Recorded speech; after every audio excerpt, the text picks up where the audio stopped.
지난주에 한 3년 만인가 뭐 잘 기억도 나지 않지만 야구장에 가서 야구 경기를 직관을 했습니다. 코로나로 인해서 뭐 직접 가지도 않고 뭐 물론 관중은 허용되었지만 뭐 조심해야 될 필요성도 있고 뭐 기타 등등 그래서 갔습니다. 오랜만에 가니까 활기찬 아, 응원이 인상적이었습니다. 오랜만이어서 아마 더 그랬는가 봅니다. 아, 우리가 살아가면서 그렇게 열광할 수 있는 일이 무엇이 있을까? 일단 그런 스포츠 경기들이 그렇죠. 올림픽이, 월드컵이, 뭐 프로야구나 프로축구가 기타 등등 스포츠 경기가 그렇습니다.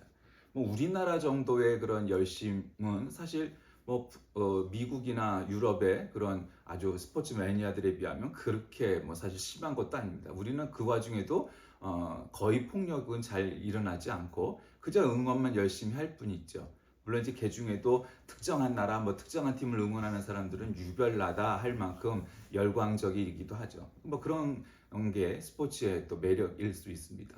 또 하나는 가수일 겁니다. 저 요즘 유튜브에서 가끔 그런 화면들이 떠서 보면은 재밌습니다. 한국하고 일본에 와서 똑같은 가수가 뭐 혹은 래퍼가 공연을 하는데 한국에 와서 공연을 했을 때 막 사람들이 열광하고 떼창이라는 걸 소위 합니다. 그러면은 막 아주 냉소적이고 굉장히 차갑기로 유명한 래퍼도 막 하트를 한국식 하트를 그려주고 가기도 하고 뭐 은혜를 받습니다. 막 그냥 깜짝 놀라서 자기는 댄서가 돼서 춤만 추는 가수도 있고 어쨌든 한국 사람들이 이렇게 영어로 된 가사를 그것도 대표곡도 아니고 수록곡들을 계속 따라해 주는 것을 보고 굉장히 이 가수들이 은혜받습니다. 그에 비하면 일본에 가서 공연할 때는 한국하고 비슷하려니 생각하죠. 외국 사람들 입장에선. 그런데 일본 사람들은 그렇게 하지 않습니다. 안 따라합니다. 그네들은 공연을 조용히 지켜보는 것이 예의라고 생각하기 때문에 그렇다는데 뭐 어쨌든 뭐 그렇다 치고 어쨌든 그렇습니다. 그런 공연들이 그렇죠. 우리나라에도 80년대 경배와 찬양이란 이름으로 뭐 소위 그 열린 예배, 그 찬양 위주의 그 젊은이 예배가 어쨌든 시작되었습니다. 그래서 온누리 교회를 막 찾아가서 우리 신학생들도 한번 가보고 그랬는데 가면 뭐 이전에 딱딱한 그런 전통적인 한국식 예배가 아니라 굉장히 자유로운 미국식 예배가 있었습니다. 찬양하고 반복하고 그러다가 통성 기도하고 일어나기도 하고 뭐 울며 불며 기도하기도 하고 아주 열광적인 예배를 드립니다. 청년들이나 초신자에게 적당한 예배 스타일이죠. 자유롭기도 하고 그 찬양 속에 은혜를 받고 합니다. 그러니까 입문자용으로는 그것이 아주 최고입니다. 그리고 뭐 교회에서도 마찬가지죠.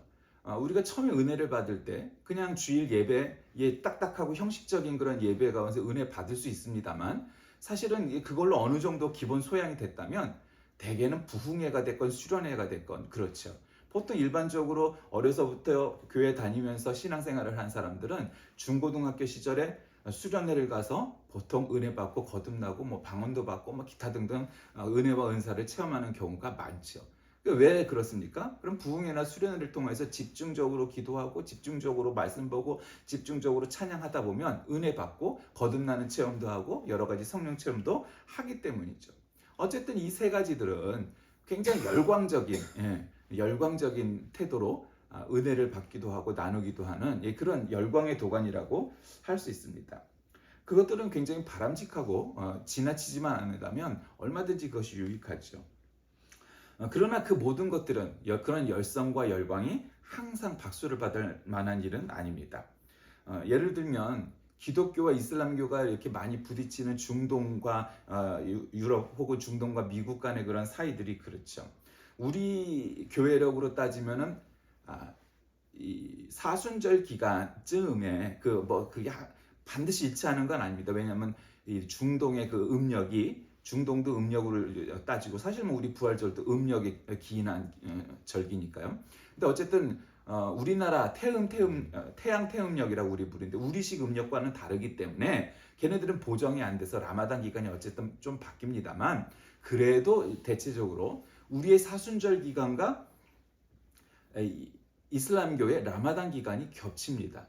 그래서 그 라마단 기간이 우리의 사순절 기간하고는 굉장히 그 뿌리가 뭐 사실 같은 거죠. 그리고 또 이제 카톨릭은 용어가 뭐 굉장히 많이 바뀌었는데 파스카 혹은 파스카라고 표현하는데 이제 이거 원래는 그게 유월절이죠. 그러니까 사실은 유월절과 사순절과 라마단이 뭐 이렇게 비슷한 개념을 갖고 있는 교회력, 종교력들이다 이렇게 말할 수 있습니다. 어쨌든 지난 4월 5일 이 이스라엘과 팔레스타인이 무력 충돌했습니다. 그러니까 유대교 최대 명절인 유월절, 그래서 그것이 올해는 4월 5일부터 20일이었고 이슬람의 또 종교력인 라마단이 3월 23일부터 4월 말까지여갖고 이것이 겹친 첫날부터 이 앙금과 이 폭력이 난무하여서 그런 부딪힘이 있었습니다. 그리고 이런 충돌 사태가 예루살렘의 알 아크샤 사원에서 촉발됐는데 이슬람 상대 성지이고 또 유대교에서는 성전산으로 불리는 이 신성한 장소에서 경찰이 출동하면서 문제가 커지기 시작했습니다. 그래서 팔레스타인 주민 수백 명이 문을 걸어 잠그고 기도 중이었는데 이스라엘 경찰이 이들 중 일부가 몽둥이에 폭죽 등을 소지했다는 이유로 강제산을 시도했고 결국 경찰관 1명과 팔레스타인 주민 12명이 사망을 한 것으로 알려진 일이었습니다. 이스라엘 경찰의 이런 강경 진압 소식을 접한 팔레스타인은 10발의 로켓 포탄을 이스라엘 영토로 발사했고 이스라엘은 이날 새벽 전투기를 출격시켜 무장 정파인 하마스의 무기 생산 및 저장 시설 2곳을 공습해 가서 상당히 국지전 치고는 상당한 그런 전쟁의 양상으로 바뀌기도 했습니다. 그래서 이슬람 순위파의 맹주인 사우디아라비아의 외교부가 이스라엘 경찰의 강경 진압은 평화에 대한 노력을 흔든다고 비판하기도 했습니다.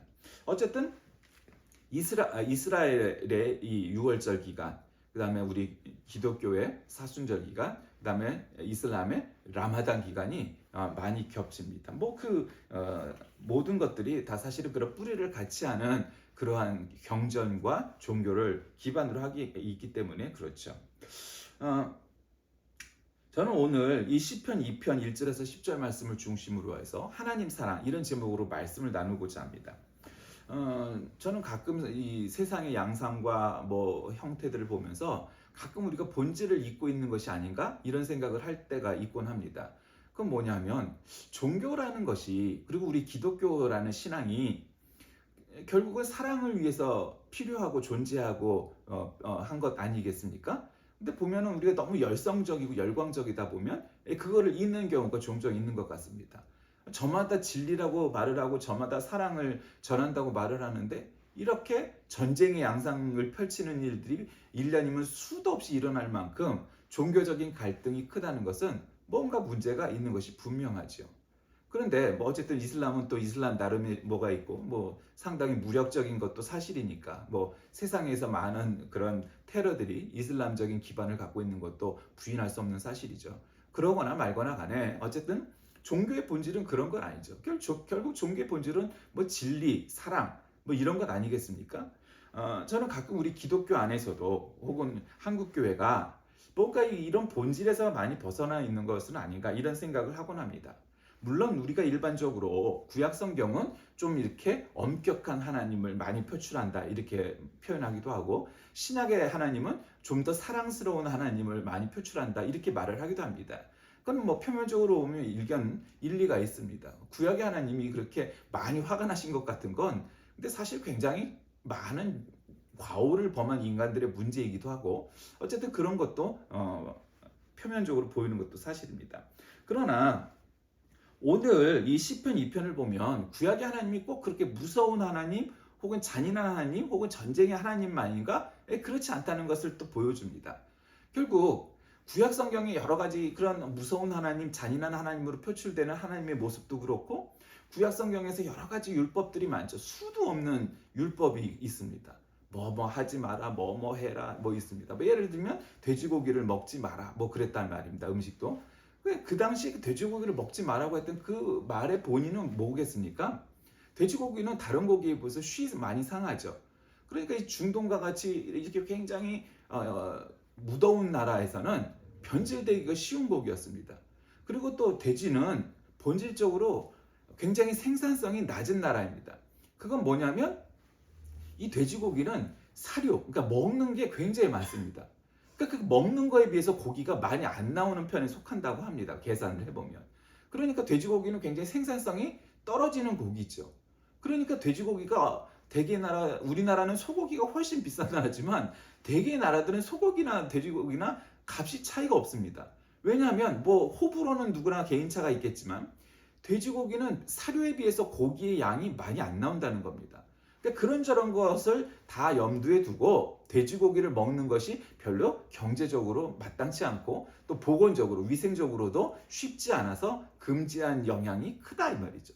무슨 발굽이 뭐 굽어진 것은 어쩌고 저쩌고 그런 거 다 제하고 구약에는 그렇게 규제한 음식들은 관리하기가 쉽지 않았기 때문에 그래서 잘못 관리하면 식중독이나 또 사망에 이르기도 쉬웠었기 때문에 그런 것을 했다는 것이죠.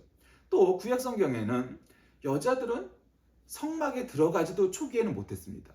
그러다 이제 한 발짝 더 들어간 게 이제 이방인의 뜰이라고 부르는 이제 바깥 운동장쯤 되는 그쪽으로 들어갈 수는 있었습니다. 그러나 성막 안으로는 남자도 또 잘 못 들어갔단 말입니다. 제사장들만 들어갈 수 있었죠. 그리고 그 안에서도 또 지성소라고 불리는 것은 1년에 딱 하루 대제사장만 한 번 들어가는 거죠. 그것도 그냥 들어가는 게 아니고 이게 죄가 있고 회개하지 않고 들어갔으면 벌 받기 때문에 끈을 매달아서 이렇게 들어갔다가 시간이 됐는데도 안 나오면 끈을 이렇게 잡아당겨서 살았나 죽었나 확인을 해봐야 될 만큼 그런 일들이 비일비재했단 말이죠. 그러니까 어쨌든 그랬습니다. 구약 성경에는 또 장애인에 대한 차별이 굉장히 심했죠. 제사장은 절대로 장애인은 될 수가 없었습니다. 그러니까 오늘날은 우리가 과학과 의학이 많이 발전을 해서 장애인들이 많이 안 생기죠. 태생적인 장애인들은 말이에요. 이미 다 그런 것들을 많이 우리가 대비를 할 수 있으니까. 그러나 또 이제 사고나 이런 사건들이 많아서 이제 후천적인 장애인들이 많죠. 사실 우리가 오늘날 시대 한국에서 안경들을 많이 쓰지만 안경을 쓰는 것도 장애이죠. 사실은 안경 없이는 뭔가 생활을 못 하잖아요. 운전을 할 수 있겠어요? 길거리를 잘 돌아다닐 수 있겠어요? 이게 쉽지 않은 일이란 말이죠. 그런 모든 규제들이 있었지만 그러나 오늘날에 그것들을 다 적용하고 있습니까? 제가 신학대학 다니던 시절에 유독 신학대학에는 장애를 가진 교우들이 많았습니다. 그럼 그들은 구약적인 개념으로 계속 생각을 하면은 제사장에 적합한 조건들은 아니죠. 그럼 그것을 오늘 유지하는 것이 옳으냐? 아닙니다. 지금은 구약시대의 그런 율법들을 그대로 지키지 않습니다. 얼마든지 장애인들도 신학을 공부해서 목회자가 되는 것을 뭐라 하지 않고 합니다. 물론 사람들의 속성 가운데는 그래도 우리 목사님은 키도 크고 잘생기고 어쩌고 저쩌고 뭐 그런 신앙의 본질과 관계없는 요구사항들이 있을 수 있겠지만 그러나 본질적으로 그 길을 차단하거나 법적으로 제약하지는 않습니다. 왜 그럴까요? 구약 성경에서 말씀하고 있는 그런 율례들이 틀렸다는 것이 아니고 그것이 시대 정신으로 받아들이지 못하겠다라고 이미 변화됐다. 예수님이 오고 나서 어떤 음식이든 먹는 것이 문제가 되지 않는다고 이미 예수님이 선포하셨기 때문에 음식도 그렇고 예수님 당시에만 해도 여자들은 교회에서 잠잠하라 뭐 이런 말이 신약 성경에도 나와 있지만 그럼에도 불구하고 오늘날 시대 여성 목사, 여성 장로가 허용되는 교단들이 늘어나고 있는 까닭은 이미 그런 율례들, 그런 율법들이 오늘날에 적용하기에는 이미 시대적으로 많이 뒤쳐졌고 어느 한 특정 지역과 특정 교회에서 있었던 일을 너무 확대 해석하는 것은 그것이 성경의 본질과는 맞지 않는다라고 판단하기 때문입니다. 그럼 성경에 한 구절 있는 모든 것을 지킨다면 우리는 구약 성경에 있는 모든 한 구절 한 구절, 즉 복음보다 율법이 앞서는 것으로 치우칠 수밖에 없죠. 그러면 복음과 율법 거기에서 우리는 어떤 생각과 판단과 이런 것들을 해야 될까요? 그건 이거죠. 율법에는 있어요. 그것이 틀린 것은 아니지만 그러나 우리는 예수님의 복음으로 극복했다고 보는 것이 마땅합니다. 장애인이 목회자가 되고 장로가 되고 하는 것들을 허용하는 것, 여성들이 목사가 되고 장로가 되는 것을 허용하는 것이 구약시대 때는 안 되었다가 지금은 되는 것이 변질되었다라고 표현할 수는 없다는 것이죠. 그것은 변화된 것이고 개혁된 것이고 발전된 것이라고 봐야지 구약 성경 시대 때 안 되었던 것을 지금 하는 것을 우리는 변질되었어 라고 생각하지는 않는다는 겁니다. 그것을 아주 콕 집어서 문자적으로 너희들은 구약 시대 때 안 됐던 것을 왜 지금 하고 있느냐 비판하는 것은 시대 정신을 망각한 거죠. 그럼 너도 구약 성경처럼 사냐? 돼지고기도 안 먹고 주일날 차도 안 타고 뭐 정말 그러고 사냐? 안 그렇다는 거죠. 자기한테 유리한 거는 언급하지 않고 불리한 거는 얘기하지 않고 유리한 것만 얘기하는 것에 지나지 않는다는 거죠. 물론 제가 어렸을 때 신학생 시절에 저 부산에 가면은 고신측 아주 보수적인 장로교회는 교회 차가 없다는 겁니다. 그래서 왜 없냐? 차 운행을 할 수가 없다는 겁니다. 주일이기 때문에. 그리고 밖에 나가서 음식을 사 먹어도 안 된다는 겁니다. 근데 참 거기에는 여러 가지 본질적인 문제들이 겹치지만, 그러니까 상대적으로 비판을 하면, 아니 그러면 내가 차 운행을 안 하더라도 그 차 운행하는 기사들은 그런 신자가 아니니까 해도 된다는 얘기입니까? 식당 가서 밥 사 먹는 거는 율법적으로 문제가 있는데 교회에서 밥을 하는 거는 그건 문제가 안 된다는 얘기입니까? 그냥 말이 안 된다는 거예요, 논리적으로. 그럼 나는 하면 안 되지만 너는 해도 된다는 얘기입니까? 그렇잖아요. 사람은 밥을 먹어야 돼. 밥을 먹어야 돼. 그러니까 그런 구약적인 개념을 지금 그대로 적용하려고 그러면 어느 하나도 나만 할 수도 없고 그런 시대도 아니기 때문에 구약의 모든 율례들을 지금 그냥 기계적으로 다 쑤셔받고 다 적용하려다 보면 그거는 우리가 구약을 사는 거지 신약 시대도 아니고 지금은 어느 이단은 뭐 성약 시대라고 하는데 어쨌든 이 신약 이후의 현대 시대를 살아가는 현대의 그리스도인들에게는 적합하지 않다. 옳지도 않다. 저는 그렇게 생각을 합니다. 그 본질이 뭐냐? 오늘 본문에 있는 말씀이라고 생각합니다. 그건 뭐냐? 내가 여호와의 명령을 전하노라. 여호와께서 내게 이르시되 너는 내 아들이라. 오늘 내가 너를 낳았도다 한다는 겁니다. 여러분 이 말씀은 정말입니다. 우리가 그 신학생 시절에 많이 좋아했던 찬양 중에 너는 내 아들이라 오늘날 내가 너를 낳았도다 뭐 이런 찬양이 있었잖아요. 얼마나 이게 가사도 그렇고 곡도 그렇고 은혜스러웠고 정말 떨리는 마음으로 막 그 신학생 시절에 그 순수한 감성으로 막 찬양하다 보면 눈물이 저절로 나오는 그런 가사말과 노래였었죠. 우리 하나님은 물론 엄하신 부분도 있었지만 구약 시대에 본질적으로 하나님의 사랑이 전해지는 것이 바로 이것입니다. 여러분 저도 이제 아들이었고 지금은 아버지도 되었지만 양자를 한번 맞이한다고 생각해 보세요. 경제적으로도 막 넉넉해서 돈이 많은 부자가 아닌데 양자를 하나 삼아서 누구를 데려다가 양자를 삼아야 돼요. 그거 쉽지 않은 일입니다, 여러분. 그게 쉬운 일이겠어요? 고아원이 됐든 뭐 친척이 됐든 아니면 남모를 사람이 됐든 그 아이를 데려다가 내 자식과 똑같이 키우는 거 쉽지 않습니다, 여러분. 그건 여러 가지 문제가 생겨요.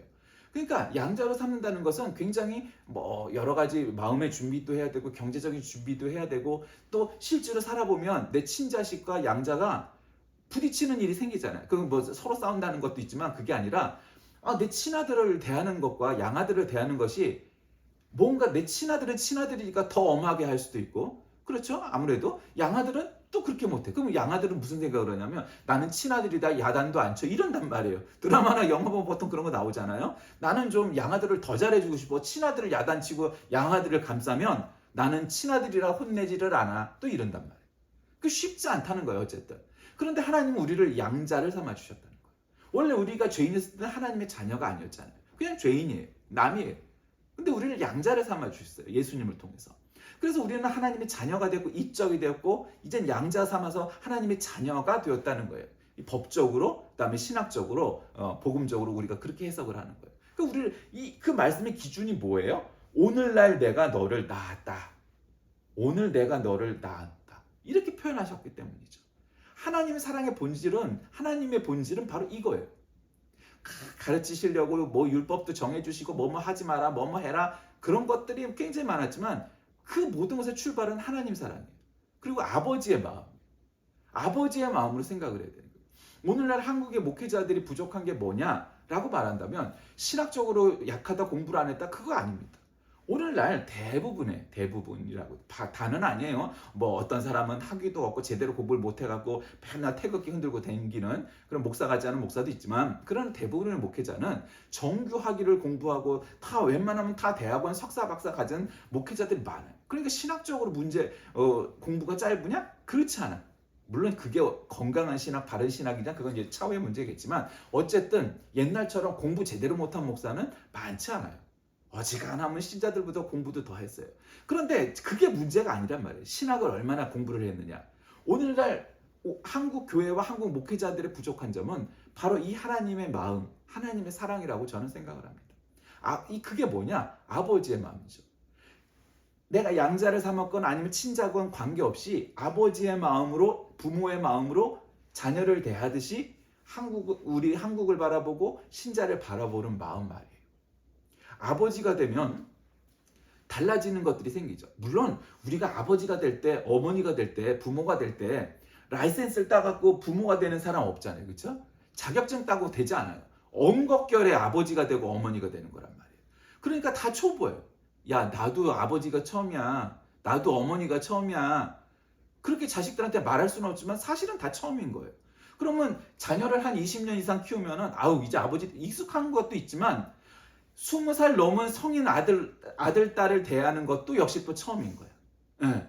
그래서 그 아이들이 공부 안 할 때, 야, 왜 공부 안 하니? 공부하니? 뭐 말을 할 수도 있고 아닐 수도 있지만 어쨌든 그것도 그래. 그래, 이제 성인이 돼갖고 연애도 하고 결혼한다고 누구도 데리고 오고 그럴 거란 말이죠. 그것도 처음이야. 그러니까 우리 인생은 모든 일이 사실 다 처음이라고 해도 과언이 아니야. 익숙하지 않아. 우리가 라이센스를 따서 부모가 된 게 아니야. 그럼 그 라이센스를 따지는 못했지만 우리가 그 표준으로 삼고 모델로 삼을 건 뭐냐? 하나님인 거죠. 하나님은 그런 아버지의 마음 혹은 부모의 마음으로 우리를 양자 삼으시고 대하신다는 얘기죠. 그러니 한국의 교회와 한국의 목사들이 생각해야 될 것은 그런 아버지의 마음, 하나님의 마음을 닮으려고 생각해야 된다는 거죠. 사회에 일어나는 모든 일, 또 한국을 바라보는, 또 교회 신자들을 바라보는 마음의 가장 기본은 이런 아버지의 마음, 부모의 마음으로 바라다 봐야 된다는 거죠. 그래서 야, 법적으로 따지면 뭐 신학적으로 따지면 물론 중요하죠. 중요해요. 논리적으로 학문적으로 정립도 해야겠죠. 그러나 그 이전에 우리는 신학자가 아니잖아요. 목회자로서 신자들을 혹은 국민들을 바라볼 때 이런 아버지의 마음으로 생각을 해야 된다는 거죠. 저는 그 점이 가장 부족한 점이라고 생각합니다. 그것이 본질을 가장 많이 벗어나 있다고 생각합니다. 우리가 무섭다고 하는 구약의 하나님조차 오늘 본문에서 내게 구하라. 내가 이방 나라를 내 유업으로 주리니 내 소유가 땅끝까지 이르릴 것이다. 그러면서 그 이유는 뭐냐? 너는 내 아들이라. 오늘 내가 너를 낳았다. 말씀하시는 거예요. 우리가 정말 이런 하나님의 마음을 알고 믿고 깨달았다면 그런 마음으로 교우들을 그리고 우리 한국, 대한민국을 또 전 세계를 향하여 모든 사람에 대하여 그리하여야 한다는 거죠. 그러니까 아버지가 됐고 부모가 됐어. 그럼 자식들이 말도 안 되는 거 우깁니다. 어렸을 때는 어렸을 때라고 우기지. 뭐 이건 커가도 뭐 어느 인간인들 성인이 됐다고 우기는 게 없겠어요? 다 있죠. 근데 이제 그게 수준에 안 맞는 우김이 있단 말이에요. 그럴 때마다 아유 저걸 죽여 살려 속으로는 그래도 그때마다 애들을 좁힐 수는 없는 거잖아요. 뭐 야단치기도 하지만 그것도 뭐 야단으로만 되겠어요? 또 머리 굵은 애들은 뭐 항상 야단만 치겠어요? 그냥 묵묵히 지켜봐야죠. 어쩌겠어요? 잔소리 한다고 또 뭘 할 거고. 그러니까 세상이 아버지가 되고 부모가 된다는 것은 결국 뭐냐? 얘가 내 자식이니까 내가 낳았기 때문에 어쩔 수가 없어. 그냥 그러라 그래. 응, 그러라 그래. 그걸 뭐 어떻게 하겠어요? 살려 죽여. 지가 선택하고 판단을 하고 그러기 위해서 우리가 어드바이스를 해줄 수는 있고 바라다 봐줄 수는 있지만 얘가 잘되나 잘못되나 뒤를 쫓아가면서 넘어지면은 일으켜 세워주고 삐뚤은 길을 가면은 옳게 해주고 뭐 그럴 수야 있겠죠. 그러나 그 이상으로 인생을 대신 살아줄 수 없다. 그러니까 그게 아버지의 마음. 그러니까 부모가 되면 그런 마음으로 자식을 바라다 봐요. 어지간하면 어떤 부모도 내 자식 새끼의 입으로 들어가는 것 이전에 내 입에 먼저 넣는 부모란 있을 수가 없어요. 보통의 부모는 다 그런 거예요. 장점도 있고 단점도 있지만 대개의 부모는 먼저 자식의 입에 들어가는 걸 먼저 한단 말이에요. 내 옷을 사는 개수가 많을까 우리 자식 사는 옷 개수가 많을까? 그건 당연히 자식이 많을 수밖에 없어요. 그건 왜 그래요? 부모니까 그래요.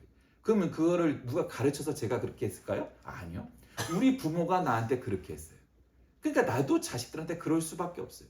그리고 자식은 그런 존재예요.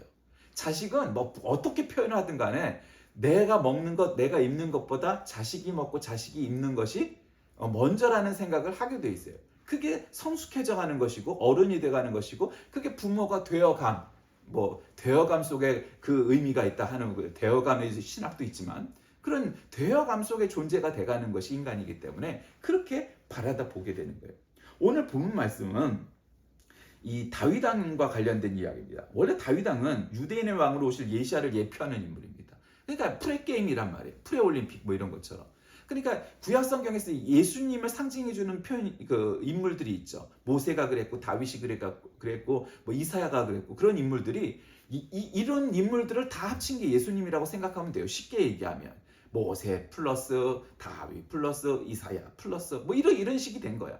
그러니까 그런 것들이 다 예수님의 모습을 예표해 준다. 신학적으로 그렇게 표현하는데 이미 모델이 되어 준 거예요. 그런데 하나님의 마음에 합한 자다 하는 표현을 받았던 다윗이었어요. 우리가 알다시피 다윗은 문제도 많고 허물도 많았던 인물이에요.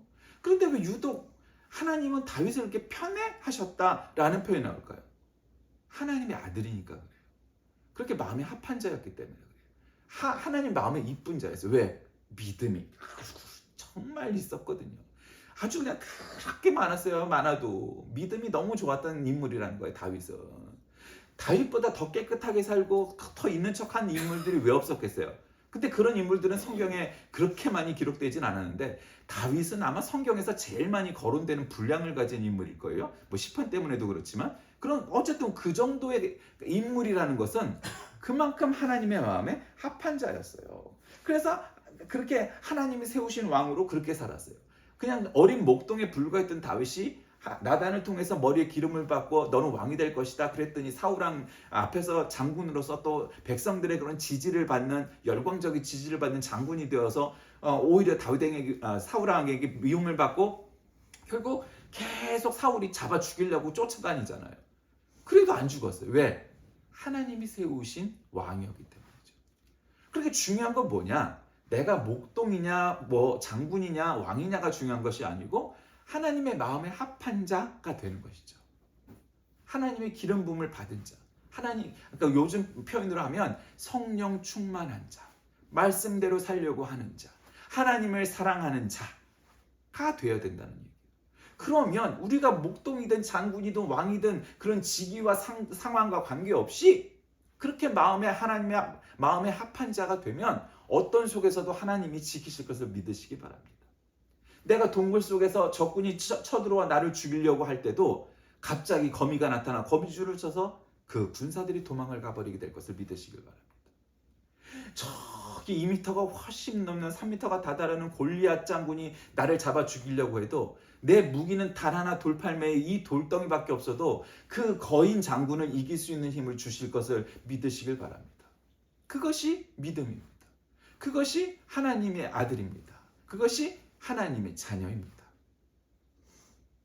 객관적으로 말도 안 되는 얘기죠. 말도 안 되는 얘기예요. 성경에는 객관적으로 말이 되는 합리적인 이야기가 쓰여진 게 아니고 이렇게 말도 안 되는 이야기를 실제로 벌인 사람들의 간증이 있는 것이고 상황이 있는 것이고 그 고백이 있는 것이 성경입니다. 그게 말이 안 된다는 걸 누가 몰라요. 어떻게 어린아이가 장군이 그것도 키도 뭐 2m 훨씬 넘는 골리앗을 이겼겠어요. 말이 안 되죠. 그런데 그것을 가능하게 해준 것이 바로 믿음입니다. 오늘 이 본시는 원래 하나님께서 메시아이신 예수님을 살리신 것을 언급하면서 하나님께 도전하는 자들의 행위를 비웃는 것입니다. 그러니까 믿음이 없다는 것은 반역이에요. 여러분 우리가 사극을 보면 반역이 얼마나 무서운 건지 아시죠? 반역을 했으면 형제도 혹은 아들도 죽여요. 왜요? 반역이니까 죽여요. 반역은 무슨 피도 눈물도 없는 거예요. 그럼 아들도 잡아 죽일 수 있는 게 유일한 게 왕조 시대에는 반역이에요. 그런데 뭐 코에 걸면 코걸이, 귀에 걸면 귀걸이라는 말이 있듯이 반역이라는 것이 뭐 정말 반역인 경우도 있었지만 그런 누명을 씌워서 죽인 일도 우리가 역사에 얼마나 많은지 우리는 잘 알잖아요.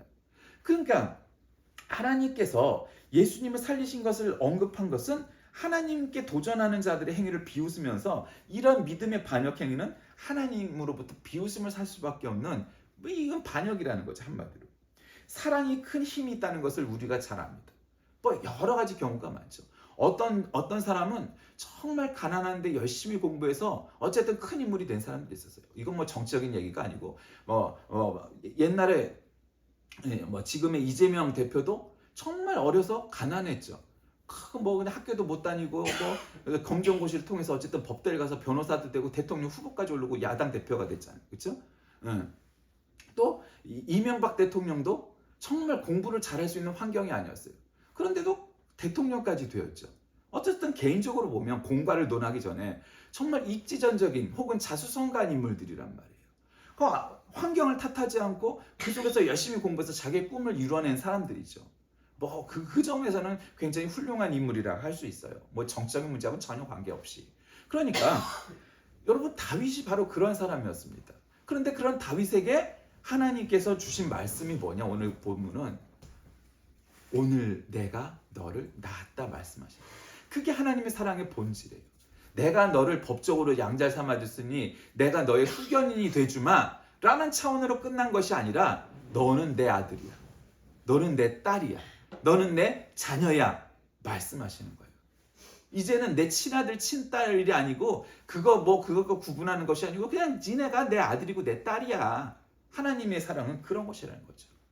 그러니까 우리 한국교회가 오늘날 이런 하나님의 사랑, 하나님의 마음으로 사람들을 바라다 본다면 오늘날 우리가 벌이고 있는 뭔가 문제들, 우리가 일으키고 있는 문제들을 훨씬 많이 없앨 수가 있고, 사실은 이론적으로는 다 극복할 수가 있죠.